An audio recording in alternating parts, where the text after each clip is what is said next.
In order to tackle global issues, the focus has to start at the local level. To encourage and influence students to be part of the change they want to see in the world, Rutland High School held its second annual Global Issues Network Conference last week. In addition to all-day classes and workshops, students got their hands dirty volunteering in the community, and after the conference let out for the day, united with community members in solidarity. Hundreds of students from Rutland High and attending schools from across the state of Vermont filled the gymnasium Thursday, kicking off the 2015 Vermont Global Issues Network Conference. Rutland's talented choir kicked off the morning with some sweet sounds. Ain't no mountain high enough, ain't no valley low enough, ain't no river wide enough to keep me from loving you. That song's message may have been the perfect way to jumpstart a day of learning, to encourage students to reach high, ask questions, and be leaders. Representatives from Vermont's congressional delegation joined students for the day to learn firsthand what issues matter most to Vermont's future generation. From there, keynote speaker Catherine Bloom, a climate activist, took the microphone hoping to inspire students to keep open minds and be passionate about issues important to them. The revolution is within you, so go forth and be great. Students helping organize the event say they hope everyone gets inspired. Today I hope that they get out of the conference that they can change the world and that it's important to take action. Erica Wallstrom, a science teacher at Rutland, has spent the past year as a fellow working with the National Science Foundation in Washington, D.C. Through a year away, she's traveled to Greenland, the South Pole, and Antarctica. She was one of the morning presenters, on hand to account what life is like in polar regions of the world.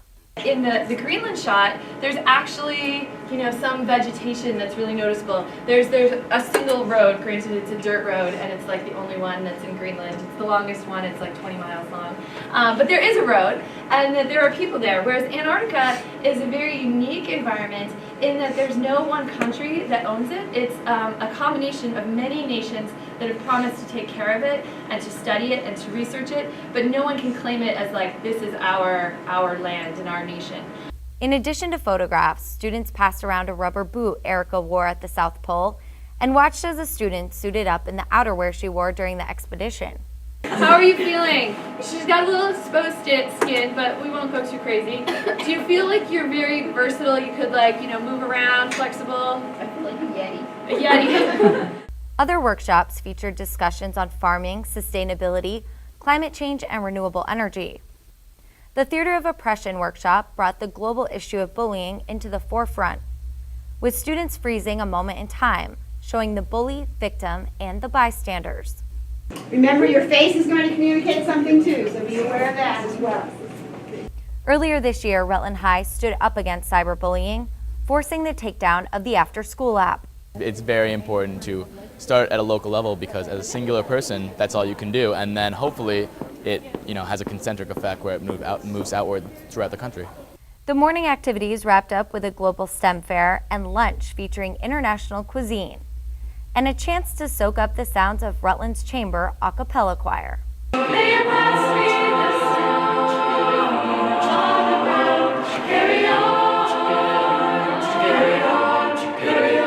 Carry on we will. Here's PEGTV's Amber Dumas with a glimpse at the service learning portion of the day.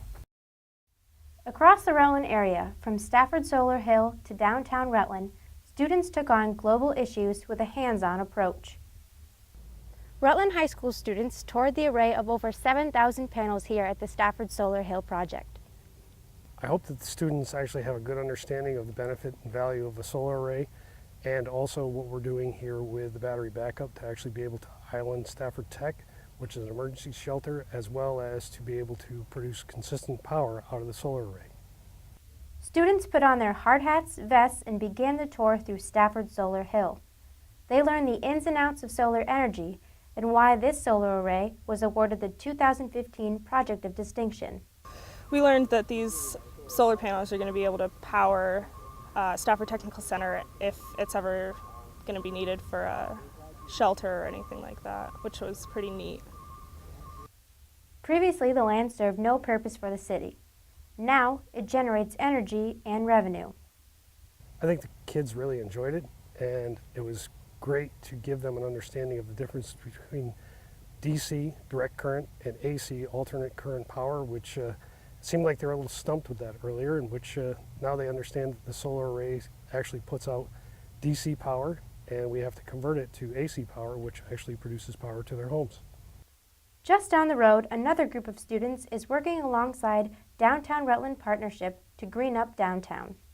So what we're doing right now is we're doing some cleanup along what's referred to as the Spruce Street path. It's behind Walmart and Price Chopper. And it's an area where a lot of folks walk along to get to the shopping center in downtown. And we've had a hard winter. There's a lot of garbage that's strewn about, and so the students are helping go through and pick up a lot of that. Although green up efforts don't usually start until May, this group of students volunteered to help clean up downtown with Mike Coppinger. This is the second year that we've had students from Rutland High School who are partaking in the GIN program that elected to do some activities off campus come and do some work in the downtown. This is kind of like a jump start to our Green Up Day efforts, which will happen in May. Students were eager to help out, cleaning up both the Spruce Street path and the Depot Park. Well, it gets us outdoors and kind of doing some hands-on stuff and helping the community, not just sitting in a classroom all day. I did it last year, and you know, it's always good to help with the city and like pick up stuff, so I don't know. I just did it to be helpful. These students prove that solving global issues starts at home. By visiting Stafford Solar Hill and the green up efforts in downtown Rutland, students across Rutland took a hands-on approach to global issues. High school students, presenters, and the public gathered in Main Street Park after school let out to unite as one. The walk was created as a way to get the public engaged with students from the Global Issues Network Conference. The only way we're going to solve these problems, I think, is if we work together. And I've been involved in a fair amount of community activities, and you know, the more the merrier. You know, it just spreads the work around, and you know, you just have a lot of different ways of looking at things. It really makes a difference when people get together, and it seems like they were talking today when the kids that went out to do field work, when they came back, they realized just how great it was to be working together and doing things. Young kids took part too, wanting their voices to be heard, like third grade student Amaya Spalding. Because I wanted to represent our Earth. Armed with flags and posters, dozens hit the street, walking to the Paramount Theater, where the day wrapped up with a screening of the film Disruption. All in all, the second Vermont Global Issues Network Conference was a huge success, one organizers hope they can build on for next year.